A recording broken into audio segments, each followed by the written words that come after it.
तो हेलो दोस्तों, आप सभी का स्वागत है आईएफएस के यूट्यूब चैनल पे। और हम लोग बातें करने वाले हैं एक ऐसे स्टूडेंट से जिन्होंने अभी सीएसआईआर नेट जून 2025 में जो एग्ज़ाम हुआ उसमें इन्होंने एक अच्छी रैंक हासिल की है। तो आइए हम उनसे ही बातें करते हैं और उनके ही मुखार बिंदु से उनके जर्नी के बारे में और वो कैसा भी महसूस करते हैं वो सारी चीज़ें हम लोग उनसे ही सुनते हैं। तो फर्स्ट ऑफ ऑल आपको very very congratulations. Thank you. आप एक ब्रीफ इंट्रोडक्शन दीजिए मेरे व्यूवर्स को या जो एस्पिरेंट्स हैं उनको। हाँ, मेरा नाम सोमू शंकर जाना है। I am hmm. From West Bengal. Hmm. मैंने अपनी BSc Ramakrishna Mission residential college Narendrapur से किया है। हम्म। उसके बाद मैंने प्योर मैथमेटिक्स में एमएससी आइजर कोलकाता से किया है। वो हम्म। मैंने 2024 में आइजर कोलकाता से प्योर मैथमेटिक्स में एमएससी किया है। Hmm. Then I have tried to prepare JRF examination hmm. And ये मेरा फिफ्थ टाइम था। मैंने पिछले 3 टाइम मैंने लास्ट जो एग्ज़ाम हुआ था 2024 दिसंबर में, उस पे भी मेरा जेआरएफ हुआ था, उसमें मेरा रैंक आया था 104। और इस बार मेरा भी जेआरएफ हुआ है, इस बार भी मेरा रैंक थोड़ा बढ़ गया है मगर 167 आया है। हम्म। और जो तीनों तीनों लास्ट टाइम पहले जो फर्स्ट 3 टाइल्स थे, उस पे मेरा 3 बार ही एलएस हुआ है। हम्म। तो अच्छा, जो स्टार्टिंग आपके 3 टाइम्स थे उसमें एलएस हुआ और उसके बाद आपको हाँ, जेआरएफ मिला, उसमें वन फोर हाँ। एट पिछली वाली में 148 रैंक आया था ना। वन नॉट फोर, मैंने 104। अच्छा, 104 ओ। इस अच्छा, बार मतलब आया है हाँ। 167। हाँ, तो ठीक है। और हो सकता है कि अब कि आपने जो पिछली बार आ गया हो वो इस बार आपने थोड़ा सा क्या किया होगा, सहम गए हो। जैसे होता है ना कि हमें अगर सफलता मिल हाँ, जाती है तो थोड़ा सा रिलैक्स हो जाता है रिलैक्स मूड में आदमी हो जाता है वैसे। एक्चुअली इस बार कोई प्रिपरेशन विपरेशन नहीं लिया था। मैंने जस्ट एग्जाम देने दिया था कि अगर कुछ रैंक अच्छा आ गया तो हम्म। अच्छा होगा। तो हम्म। मैंने जस्ट एग्जाम दिया और देखा हम्म। कि जेआरएफ हो गया। चलिए। आ, तो अभी फिलहाल में आप कैसा महसूस कर रहे हो? अभी तो ठीक है, आपने थोड़ा सा प्रिपरेशन किया, मतलब उतना लग के नहीं किया, जुड़ करके नहीं किया, फोकसली नहीं किया, फिर भी आपने हाँ, एक अच्छी अच्छी रैंक हासिल कर ली है। तो आप कैसा फील कर रहे हो? अच्छा तो लग रहा है अभी। और थोड़े बहुत टेंस भी हूँ आगे वाले जो एग्जाम आ रहे हैं उसके लिए, जो जो पीएचडी एडमिशन होगा कुछ हम्म। आईआईटीज और हम्म। आइजर्स में, तो वहाँ हम्म। उसके लिए थोड़ा टेंशन भी लग रहा है क्योंकि हम्म। हम्म। जनवरी जो सीजन होता है उस पे ज़्यादा सीट्स नहीं छोड़ते हैं, ज़्यादा इंस्टीट्यूट अपना हम्म। पोजीशन निकालते नहीं है। हम्म। तो कहाँ पे अप्लाई करूँ, वो जो एग्ज़ाम होता है उसका हम्म। स्केड्यूल बहुत टाइट होता है। तो हम्म। ऐसे अप्लाई करना है, हम्म। किसको किसके साथ काम करना है, आई मीन इंस्ट्रक्टर कौन सा होगा, क्या हम्म। सब्जेक्ट अच्छा होगा। तो हम्म। इस बारे में मैं रिसर्च कर रहा हूँ, वही है। हम्म। तो थोड़ा बहुत टेंस भी लग रहा है और हम्म। रिजल्ट 2 बार जेआरएफ हो गया तो खुशी भी आ रहा है, खुशी भी हो रहा है। ठीक है। तो उससे क्या होगा कि थोड़ा सा कॉन्फिडेंस भी है अंदर कि हाँ, और कॉन्फिडेंस भी हाँ। इंक्रीज हुआ है। और साथ में आपने प्योर मैथमेटिक्स में चूंकि एमएससी करा है, तो हाँ, रिसर्च के क्षेत्र में ऑब्वियसली है कि प्योर में से ही कोई चूज करने वाले हो आप। हाँ, मैंने पहले बार जब अप्रैल में 30 को रिजल्ट निकला था तो मैं 2-3 दिन तक सोचा कि मैंने तो प्योर मैथमेटिक्स ही लाइफ से मैंने बीएससी से फोकस किया है, तो हम्म। मुझे प्योर मैथमेटिक्स में ही कुछ पीएचडी वीएचडी करना है। हम्म। तो उसके बाद कुछ जो मेरे सीनियर्स थे फैमिली के, उन्होंने बोला कि तू अप्लाइड मैथ भी देख सकता है, कभी उसको सोचा ही नहीं। तो हम्म। मैंने कुछ दिन अप्लाइड मैथ पढ़ के देखा, हम्म। उन्होंने उसके बाद पता चला ये तो बात बहुत डिफिकल्ट है मेरे लिए, क्योंकि हम्म। मैं तो कभी ये सब टॉपिक्स पढ़े ही नहीं है ना, तो हम्म। बेसिक से चालू करना पड़ेगा। उसके बाद सोचा प्योर मैथमेटिक्स ही अच्छा है, तो एनालिसिस और अलजेब्रा में कुछ पढ़ लूंगा। अच्छी बात है। मतलब वो आपका अभी तक फेवरेट रहा है, एनालिसिस एंड अलजेब्रा हाँ, को लेकर के। Analysis analysis. ठीक है।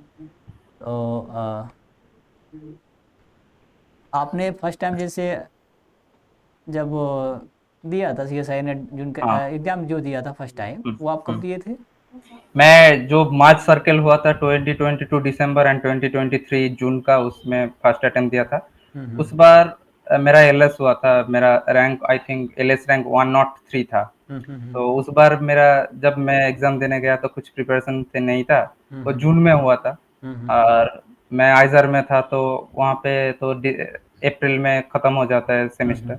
तो मैं 1 डेढ़ महीना पढ़ा, उसके बाद एग्ज़ाम देने चला गया। उस टाइम मेरा पूरा सिलेबस भी कवर नहीं हुआ था। जस्ट बीएससी की नॉलेज के ऊपर और थोड़े बहुत कुछ मैंने वही 2 महीने में जो पढ़ा उसके नॉलेज लेकर एग्ज़ाम देने के चला गया। मुझे लगा कि कोई रैंक वैंक नहीं आएगा, जस्ट एग्ज़ाम दे के आ जाता हूँ, एक बार कॉन्फिडेंस भी बढ़ेगा और एग्ज़ाम कैसा होता है, प्रेशर कैसा लगता है, वो सब एक बार फ़ील हो जाएगा। तो जब मैंने जो प्रोफेशनल कीज़ निकाले, तो उस पे पता चला कि भाई मेरा तो पिछली बार एलएस से तो अच्छा गया है और जेआरएफ भी हो सकता है। उस टाइम हुआ नहीं था, उसका टाइम कट ऑफ मेरे नंबर से 7-8 नंबर ज़्यादा थे। तो उस बार नहीं हुआ। जब सेकंड टाइम्स दिया था मैंने दिसंबर 2023 में, तब मेरा वही हुआ था, मेरा 2 मार्क्स से जेआरएफ नहीं हुआ और उस बार मैंने बहुत सारे क्वेश्चन का गलत आंसर किया था, मतलब अ, मेरा 3.5 का नेगेटिव गया था। तो मुझे लगा कि 2 मार्क्स अगर वो 3.5 अगर नेगेटिव नहीं चलता तो जेआरएफ हो जाता। तो उस टाइम से मैं 20 जब 24 में जब जून में एग्ज़ाम हुआ था, जो डिले हुआ था जुलाई तक, उस पे एग्ज़ाम देने बैठ गया। तो मुझे लगा कि वो मेरा तो प्रिपरेशन हो गया था, जस्ट 1-2 मार्क्स से नहीं हुआ। तो उस टाइम मैंने थोड़े बहुत क्वेश्चन प्रैक्टिस भी नहीं किया था, जस्ट एग्ज़ाम दे दिया और थोड़े बहुत पढ़ के गया था। उस बार मेरा सबसे बुरा एग्ज़ाम गया और मेरा रैंक एलएस में भी जस्ट पॉइंट 1-2 से ज़्यादा मिला था एलएस कट ऑफ से। तो और जो उस तीनों टाइम में जो मेरा मार्क्स आ रहा था, वो जितना मैं रूम मन मतलब मैं रूम पे एग्ज़ाम देता था और कुछ प्रीवियस ईयर का करता था। तो जो उस पे मतलब मॉक टेस्ट या पीवाईक्यू लगाया करते हाँ, थे। हाँ। पीवाईक्यू मैं करता था। उसपे ज़्यादा मार्क्स आ रहा है, रूम पे जब एग्ज़ाम दे रहा हूँ तो मुझे लगा कि भाई प्रिपरेशन तो सही है, मगर जो एग्ज़ाम देने का तरीका है, आई थिंक कुछ मेंटल प्रेशर होगा, कुछ सिचुएशन का प्रॉब्लम हो रहा है और कुछ स्ट्रैटेजी का। तो मैंने जब 3 बार दे दिया, उसके बाद मुझे लगा कि बस कुछ तो चेंज करना पड़ेगा, क्योंकि इस तरह से तो नहीं चलेगा। तो मैंने उस टाइम मैंने पहले क्या किया, पूरा जो सिलेबस था वो खुद से पूरा जो स्टैंडर्ड बुक्स होता है, जैसे रियल एनालिसिस का बाटले सर्वट एंड एस के मापा होता है, मैंने एस के मापा बीएससी में पढ़ा था, बाटले सर्वट भी पढ़ा था, तो मैंने वो दोनों बुक पढ़ा है, पूरा क्वेश्चन क्वेश्चन किया है। उसके बाद कॉम्प्लेक्स एनालिसिस सारा सन पढ़ा है, जो जो फुल डिटेल्स में पढ़ा। उसके बाद पीओआईक्यू किया। पीओआईक्यू मैं जब जुलाई में मुझे पता चल गया था कि इस बार भी नहीं होगा, तो स्टार्ट करने में थोड़ा प्रॉब्लम हो गया था, कुछ प्रॉब्लम के कारण। तो मैं सितंबर से चालू हो गया था, सितंबर के बीच से, आई थिंक 14 और 15 से। उस टाइम मैंने डिटेल्स में पढ़ा सब कुछ, जो मेरा क्वेश्चन है, मतलब मैंने एक स्ट्रेटेजी निकाला कि कहाँ से क्वेश्चन ज़्यादा आ रहा है और इसको मैं कैसे सॉल्व करूँ, वो सब मैं देखने लगा। उसके उस बाद टाइम मतलब मैं आपने आपने क्या किया कि स्ट्रेटजी बनाई मतलब पढ़ने के लिए। हाँ, हाँ, और पढ़ने एक के लिए एक पूरा हाँ एक स्ट्रेटेजी प्लान, एक लिखा है। पूरी तरह से एक प्लान तैयार किया ताकि हमें अब वो क्या और कैसे करना है। हाँ, उस बार मैंने सोच लिया था भाई, करना है तो इस बार ही करना है, क्योंकि मैंने 3 बार दे दिया है एमएससी करते-करते। अभी इस बार नहीं होगा तो मेरा कॉन्फिडेंस भी लो हो जाएगा। और उस टाइम क्या था, बोल सकते हैं कि एमएससी चल रहा था, उसका कुछ प्रोजेक्ट वोजेक्ट चल रहा था और जो सब्जेक्ट है उसका प्रेशर है, तो इसीलिए नहीं हो रहा है। और क्या प्रैक्टिस नहीं हो रहा है ज़्यादा, इसीलिए नहीं हो रहा है। तो फोर्थ बार मुझे निकालना ही था, तो मैंने पूरा फुल एनालिसिस किया। उस टाइम मैंने जैसे पूरा सोचा कि मुझे, जैसे मेरे जो सीनियर्स थे कॉलेज में, उन्होंने बोला कि कुछ कोचिंग ले लो, तो मैंने पूरा कोचिंग, आपका जो चैनल है उसको मेरे सिस्टर ने रिकमेंड किया था कि उन्होंने जूलॉजी से कुछ क्लास व्लास किए थे, तो उन्होंने बोला कि तू देख सकता है ऐसा, उन लोग अच्छे वीडियो बना रहे हैं। तो मैंने आईएफएस का वीडियो देखा है तभी, तब जो जो फ्री कोर्स होता था वही दिखा है। जो वाईटी पे यूट्यूब में अवेलेबल। अभी तो वाईटी पे मतलब लगभग हर प्रकार के कंटेंट मिलते हैं वाईटी पे, हाँ। आईएफएस के वाईटी चैनल पे। हम्म। तो मैंने वो सब देखा, उसके बाद मैंने हम्म खुद से एनालिसिस किया मुझे चाहिए क्या। मुझे हम्म चाहिए, मैं खुद से पढ़ लेता हूँ, हम्म और जो प्रॉब्लम होगा तो दोस्त से डिस्कस कर लेंगे। और कुछ हम्म कॉन्सेप्चुअल अगर कुछ चाहिए कि आधा घंटे में मुझे कुछ समझना है, वो भूल गया हूँ, ऐसा हम्म कुछ चाहिए, तो हम्म मैं यूट्यूब में देख सकता हूँ। तो मैं आईएफएस का फॉलो करता था। हम्म उसके बाद एलजेब्रा का कोई एक टीचर है, उसका भी फॉलो करता था हम्म यूट्यूब में। तो हम्म उसके बाद आईएफएस जो पीवाई को जो मैराथन होता था, वो सब हम्म ऑनलाइन मैंने अटेंड किया है। हम्म तो वो सब सॉल्व करता था। हम्म उसके बाद अ, मुझे लगा कि मेरा जो प्रिपरेशन है उस पे प्रॉब्लम हो रहा है एग्जाम देने के समय, वो हम्म कुछ हम्म प्रेशर वेशर आ रहा है, हम्म। दिमाग अच्छे से काम नहीं कर रहा हाँ, मतलब ये है कि है। एग्जाम में जब जा रहे हैं तो उस समय हाँ एग्जाम का जो प्रेशर रह रहा है उसको हैंडल आप पहले नहीं कर पा रहे थे, तो हाँ उसको हाँ उसको आपने दूर करने का प्रयास किया। हाँ, मैंने वो हम्म सब किया है। हम्म उसके बाद आप लोगों को जो बुक्स है, कुछ पीवाईक्यू का जो गेट हम्म का है और सीएसआई हम्म नेट का है, हम्म प्योर एंड अप्लाइड का, हम्म मैंने जब थर्ड टाइम्स तक दिया था तब मुझे लगा कि पीडी मुझे पीडी अच्छा लगता है, मगर मैंने पीडी हम्म जो पढ़ा है हम्म सब एग्जिस्टेंशनल प्रूफ एंड यूनिकनेस प्रूफ है, प्रूफ हम्म पढ़ा है थोड़ा बहुत मैंने। हम्म कभी वो जो पीडी सॉल्व करना होता है पेन पेपर लेके, मैंने वो सब नहीं किया है। हाँ हाँ हाँ तो वो सब प्रॉब्लम हो रहा था कि कुछ थ्योरी से आ गया तो कर लूंगा, प्रॉब्लम हम्म सॉल्व करने में टाइम जा रहा है। तो हम्म मैंने पूरा पीडी जो कैसे सॉल्व करता है मुझे मुझे मालूम था, वो मैंने बीएससी में पढ़ा था, मगर वो हम्म प्रैक्टिस वैक्टिस नहीं किया था, तो इसीलिए सब भूल गया था। वो हम्म सब मैंने फिर से रिकैप किया है। इसके लिए मैंने एक ग्रुप से ही फॉलो किया। और मेरा जब मैं बीएससी कर रहा था तब हम्म जो पीडी पढ़ा था उस पे मेनली फोकस थे, कैसे पीडी सॉल्व करते हैं उसका, हम्म वो सब ये था। तो हम्म सर जो नोट्स प्रोवाइड किए थे मेरे कॉलेज का, वो हम्म सब मैंने मेरे पास था, वो सब मैंने एक बार पढ़ लिया, हम्म कुछ वीडियो देखा। हम्म और मैंने लास्ट एक महीना से ज़्यादा मैंने पीवाईक्यू पूरा किया है, पूरा 2009 और 10 से लेके 2024 जून हम्म तक। हम्म उसके बाद पूरा अ, जो जो थोड़े बहुत मॉडल क्वेश्चन मिल जाता था वो हम्म सब एग्जाम दिया है। हम्म। वो तो सारे के सारे, जैसे आप हाँ। पीवाईक्यू कर रहे हैं तो सीएसआईआर के तो पूरा कर लिए, जैम का मिला गेट उसको। का भी किया, मैंने गेट का भी वही किया था मैंने। जैम जैम का, गेट का, टिफर का, जो भी मिल जाए क्वेश्चन तो उससे हाँ प्रैक्टिस हाँ हो जाती है। जो भी थियरी पढ़े हैं उसका अप्लीकेशन हमें पता चलता है कि करना कैसे है, यूज कैसे करना है, वो हमें पता चल जाता है। हाँ, मैंने वो जो टीआईएफआर का एग्जाम था वो भी दिया था। उस पे हम्म मेरा कैम का इंटरव्यू के लिए सिलेक्शन हुआ था, मगर इंटरव्यू उतना अच्छा नहीं गया। हम्म तो उसके उस समय मैंने टीआईएफआर के लिए जो था वो सब एनालिसिस खुद से पढ़ा था। तो वो हम्म भी हेल्प किया है मुझे ये सब एग्जाम देने में, हम्म। क्योंकि उस वहाँ पे तो बहुत डिफिकल्ट क्वेश्चन पूछते हैं, तो वो थिंकिंग प्रोसेस में थोड़ा हेल्प किया है। हाँ हाँ, थॉट प्रोसेस जो है वो इंक्रीज होता है वहाँ पे। हाँ बिल्कुल बिल्कुल। ठीक है।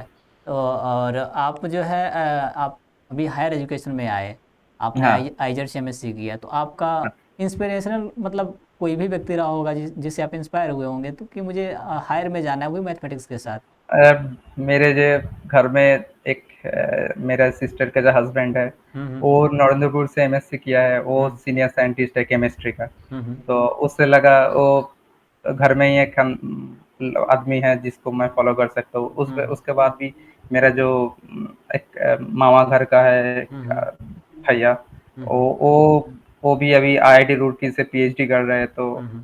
उन वो लोगों तो को। ठीक है, वो तो केमिस्ट्री से हैं, और आप हाँ आपका मतलब मैथमेटिक्स में इंटरेस्ट पहले से रहा, जो इंटरेस्ट हाँ, थे हाँ। एक्चुअली मेरे घर में सब लोग मैथमेटिक्स में ज़्यादा अच्छे हैं। अच्छा। मेरे जो सिस्टर है वो लोग भी मैथमेटिक्स का ही है। मेरा हम्म। फादर मैथमेटिक्स का है, मैं हाँ हाँ। मैथमेटिक्स पढ़ा हूँ, अच्छा, वो इसलिए फैमिली ग्राउंड फैमिली बैकग्राउंड ही फैमिली। मैथमेटिक्स का रहा। हाँ, अच्छा। फैमिली में आ गया। तो आपका वो पहले से ही आपके मतलब मैथमेटिक्स तो पूरा का पूरा कह सकते हैं कि विरासत में मिली हुई है। और बाकी हाँ, और बाकी जो है आपने आगे जो है हायर में जाने के लिए वो आपने अपने अगल बगल के बैकग्राउंड फ्रेंड्स या जो भी कलीग्स हैं हाँ या हाँ रिलेशंस में जो भी हैं उनसे आप इंस्पायर होकर के आप हायर में आए। हाँ हाँ। ठीक है, और आपका इसका मोटिव क्या है आगे केवल रिसर्च करने के क्षेत्र में ही जाना है या असिस्टेंट प्रोफेसर का भी अप्लाई करना है, ऐसा कुछ? देखिए मैंने तो जब 2019 में मैथमेटिक्स चूज किया था ओवर इंजीनियरिंग मैंने, हम्म। तो मुझे तब भी क्लियर फोकस था, मुझे भाई रिसर्च करना है इन फ्यूचर। हम्म। और रिसर्च के लिए जैसे इंडिया में रिसर्च फैसिलिटीज पोस्ट तक तो अच्छा है, मगर हम्म। फर्दर रिसर्च करने के लिए जो फंड्स होते हैं हम्म। वो उतने मुझे तो मालूम नहीं है, अगर हो गए तो मैंने उस टॉपिक पे ज़्यादा रिसर्च नहीं किया। तो मुझे हम्म। इतना तो लगा कि वो तो कम है, तो हम्म। बाहर में वो फंड मिलता है हम्म। जैसे रिसर्च, इंडिविजुअल रिसर्च करने के लिए। हम्म। अगर वो तो प्रोवाइड हो गया तो वो तो अच्छा है। हम्म। अगर इंडिया में सेटल होना पड़ा तो असिस्टेंट प्रोफेसरशिप तो ज़रूरी है, ओ। नहीं तो आप सब्जेक्ट में रह नहीं सकते। मतलब ये है कि अगर आप रिसर्च के क्षेत्र में जाना चाहोगे तो इंडिविजुअली आप फॉरेन वगैरह में जाकर के रिसर्च करना चाहते हो, हाँ, हाँ। और इंडिया में रहते हो तो फिर आप असिस्टेंट प्रोफेसर के तरफ जाना चाहोगे। हाँ, बस। ठीक है। और लास्ट में आप जो नए एस्पिरेंट्स हैं या कुछ अभी हाँ, एग्ज़ाम, जैसे कुछ लोग अभी ज्वाइन करने वाले होंगे, हाँ, एमएससी हाँ। के तरफ जा रहे होंगे, या कुछ एमएससी क्वालिफाई करके फर्स्ट टाइम सीएसआई नेट का एग्ज़ाम देने वाले होंगे, हुँ। तो ऐसे स्टूडेंट्स को आप क्या सजेशन देना चाहोगे एग्ज़ाम देने से पहले, या अभी से वो लोग क्या स्ट्रेटजी कर सकते हैं, क्या प्लान बना सकते हैं, या कैसे एग्ज़ाम में देने कर सकते स्ट्रैटेजी तो मैं बोल सकता हूँ कि पहले तो खुद को क्वेश्चन करो कि हैं? चाहिए क्या। हम्म। अगर तुम्हें मैथमेटिक्स और हायर स्टडीज में कुछ मैथमेटिक्स और फिजिक्स और केमिस्ट्री में कुछ करना है, तो हम्म। तुम्हें उसको हायर स्टडीज में जाने के लिए क्या क्या स्टेप्स है वो जानना पड़ेगा। जैसे हम्म। अगर हायर स्टडीज करना है तो नेट क्वालिफाइड करना तो जरूरी बनता है। हम्म। तो वहाँ पे तो एग्जाम क्वालिफाई करने के लिए तुम्हें क्या क्या चाहिए, लाइक मेरा सिलेबस क्या है, सिलेबस में डेप्थ कैसे पूछ रहा है, क्वेश्चन कैसे पूछ रहा है, हम्म। तो वो सब पहले जानना पड़ेगा। उससे पहले मैं बोलूँगा कि सब्जेक्ट अच्छे से पढ़ो, कि जो जो सब्जेक्ट है उसको जो एक 2-3, अगर एक बुक अच्छा नहीं लगा तो 2-3 बुक पढ़ो। एक-एक जो आदमी बुक लिखता है उसका अंडरस्टैंडिंग कुछ होगा सब्जेक्ट के लिए, तो वो क्या बोलना चाह रहा है, सब्जेक्ट का जो हाँ कॉन्सेप्ट उसका, मतलब हाँ वो गोल क्या, क्या है। वहाँ से निष्कर्ष क्या निकालना चाह रहा है, वो हाँ, जो भी थ्योरी निष्कर्ष, लिख रहा हाँ, है वो वो क्या निष्कर्ष बोलना क्या निकालना चाह चाह, रहा है हाँ हाँ। उसको समझो। उसके हम्म। बाद एग्ज़ाम का क्वेश्चन देखो, हम्म। क्या क्वेश्चन मिल रहा है, क्या हो रहा है। हम्म। उसके बाद कुछ मॉक टेस्ट वॉक टेस्ट दो, हम्म। कुछ ऑनलाइन प्लेटफ़ॉर्म भी है, हम्म। उस पे वो क्वेश्चन दो। हम्म। उसके बाद तुम अगर तुम्हारा अच्छा मार्क्स आ रहे हैं, हम्म। तो तुम एग्ज़ाम जो प्रेशर है, अगर वो उसका जैसे मेरा प्रॉब्लम था एग्ज़ाम प्रेशर, तो उसको हैंडल कैसे करना है, जैसे तो मैंने वो सोचा कि तो वो तो स्टूडेंट्स मॉक टेस्ट से लगभग उसको सेटल कर सकते हैं, अगर मॉक टेस्ट को हाँ, एज, मॉक टेस्ट। हाँ मॉक टेस्ट को एज एग्जाम दे तो वो सेटल कर सकते हैं उसको, प्रेशर को। हाँ, मॉक टेस्ट में एग्ज़ाम अच्छा तरह से, मतलब मैक्सिमम स्टूडेंट सोचते हैं तो मॉक टेस्ट है तो अच्छे तरह से वो हाँ सब उसको अटेंड नहीं करते। सीरियसली लेते नहीं है। हाँ, हाँ। हम्म। तो वो सब कर सकते हैं। उसके बाद जो अगर अच्छे मार्क्स नहीं आ रहा है और हम्म। कुछ प्रॉब्लम हो रहा है तो खुद से हम्म। फाइंड आउट करें। और सीनियर्स, कुछ इंस्ट्रक्टर्स कुछ है हम्म। जो लोग तुमको हम्म। अच्छे से जानते हैं, तो हम्म। उससे बात करिए। हम्म। तो उन लोगों का हेल्प ज़्यादा मायने रखता है, क्योंकि हम्म। वो आपका जो खामियाती है तो उसको हम्म। आप थोड़ी ना समझ सकते हो, तो हम्म। कुछ हम्म। अलग-वलग जो अलग बाहर से तुम्हें देख रहा है, तुम्हें वो सजेस्ट कर सकते हैं। हम्म। तो कोई दोस्त-वोस्त से डिस्कस कर सकते हो जो प्रॉब्लम हो रहा है। जैसे अगर मुझे लगा कि जो कॉन्सेप्चुअल क्वेश्चन आ रहा है तो वो तो स्टैंडर्ड बुक्स पढ़ के वो हो हो सकता है, सकता है, हाँ सॉल्व हाँ। हो सकता है। मेरे लिए जो प्रॉब्लम था, जो एग्जाम प्रेशर, उसके लिए तो तुम्हें खुद से फाइंड आउट करना पड़ेगा, स्ट्रेटेजी निकालना पड़ेगा। औरों को स्ट्रेटेजी सुनो। मैं बोलना चाहता हूँ कि जो और बोल रहा है, जो सीनियर्स है, वो लोग बोल रहे हैं कुछ सोच के ही बोल रहे हैं, वो लोग कैपेबल है बोलने का, तो वो सुनो। उसके बाद खुद से एक स्ट्रेटेजी निकालो। हाँ जो जो काबिल है, जो वहां तक पहुंचा है, तो वो सारी रास्ता, मतलब सारे रास्ते सारे पाथ उसने अपनाए हाँ, होंगे, हाँ, तो उसको एक्सपीरियंस है उस पाथ को, तो उनकी थोड़ी सी बहुत हाँ, बातें जो भी है, जो भी वो बातें बता रहे हैं उसको समझो और उसको फॉलो करने का प्रयास करो। तो ये हाँ, है कि अगर कोई भी स्टूडेंट प्रिपरेशन जो कर रहा है उसको सबसे पहले अपने सारे बेसिक्स क्लियर करने हैं, हाँ, क्वेश्चंस बेसिक्स वगैरह तो क्लियर। क्लियरली, जितने भी चीज़ें आप पढ़ो, अगर मान लो कि कोई टॉपिक समझ में नहीं आया तो आपके पास बहुत सारे ऑप्शन है। एक वाईटी पे खुद ही जाके आईएफएस के वीडियो देख सकते हो, या बुक्स में जो आप अगर एक बुक से कॉन्सेप्ट समझ में नहीं आया तो दूसरा बुक का उठाओ, क्योंकि सेम चीज को एक ऑथर लिखेगा तो दूसरे प्रकार से लिखेगा, दूसरा ऑथर दूसरे टाइप से लिखेगा। जैसे एक ऑथर अपने हिसाब से उसकी जो मेंटेलिटी रहेगी वो सोचेगा कि इसको अपने तरीके से एक्सप्लेन करूं, और दूसरा अपने तरीके से एक्सप्लेन करेगा, तो आपकी जो थिंकिंग होगी किसी न किसी से लगभग मैच करेगी, तो उस चीज को आप समझ पाओगे। किसी बुक से तो समझ में आ ही जाएगा, गारंटी है वो। और उसके हिसाब से आप क्वेश्चन प्रैक्टिस करो, और साथ में जब आप एग्जाम देने जाओ उससे पहले इतने मॉक टेस्ट को एज ए एग्जाम की तरह सीरियसली देने का प्रयास करो। तो उससे क्या होगा कि जो मेंटली प्रेशर है एग्जाम का वो बिल्कुल रिमूव हो जाएगा। एग्जाम में आप फ्री होकर के एग्जाम दे सकते हो, तो वो प्रेशर भी नहीं रहेगा। हाँ, वो मैंने पहले जो 3 टाइम दिया था तो मॉक टेस्ट 1-2 दिया था, तो उस पे काम करना पड़ा। तो 4th बार मैंने जब दिया था पूरा पढ़ के, तब मैंने आई थिंक 40 से ज़्यादा मॉक टेस्ट दिए थे।